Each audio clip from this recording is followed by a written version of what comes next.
লক্ষ্মী ভান্ডারের যে 2 কোটির কাছাকাছি লাস্ট অ্যাকাউন্টে গেছিল, আমরা যখন সার্ভে করলাম আমরা দেখলাম 27 লক্ষ এমন লোকের মহিলার নাম আছে যারা ভারতীয় নন বা ভোটার লিস্টে নাম নেই।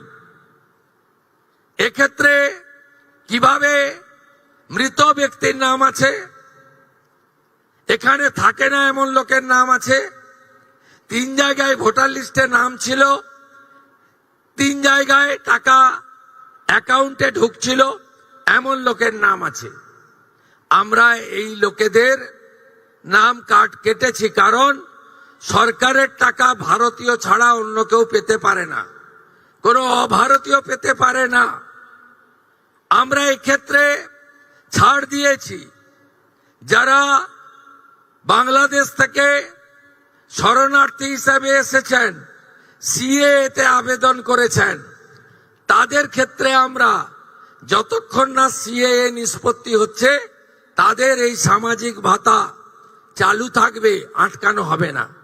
শুধু তাই নয়, প্রশ্ন তুলতে পারেন এরা তো মূলত হিন্দু।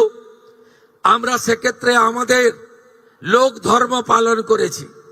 যারা ট্রাইব্যুনালে অ্যাডজুডিকেট হয়ে ট্রাইব্যুনালে আবেদন করেছিলেন তাদেরকেও আমরা যতক্ষণ না ট্রাইব্যুনালে তাদের বাতিল বলে ঘোষণা করছে তাদের এই ভাতা চালু রাখার সিদ্ধান্ত গ্রহণ করেছি। এতে কি কোথাও ভুল হয়েছে? আপনি ভারতীয়, দেশ আপনার প্রথম।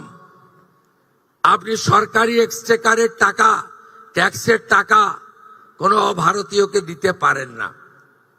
আপনি বলুন, আগের সরকার মহিলাদের জন্য চালু করেছিলেন 500 500 500।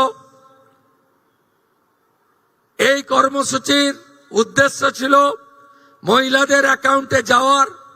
আপনি অবাক হয়ে যাবেন, এই 2 কোটির মধ্যে 10 লক্ষ পুরুষ বেরিয়েছে। বলুন আমার মা বোনেরা, দিদিরা, লক্ষ্মীর ভান্ডারের নামের টাকা কি পুরুষের অ্যাকাউন্টে যাওয়া উচিত?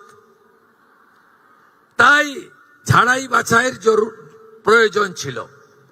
সমালোচনা হয়েছে 12 পৃষ্ঠার ফর্ম। ফলো করুন theworld.in।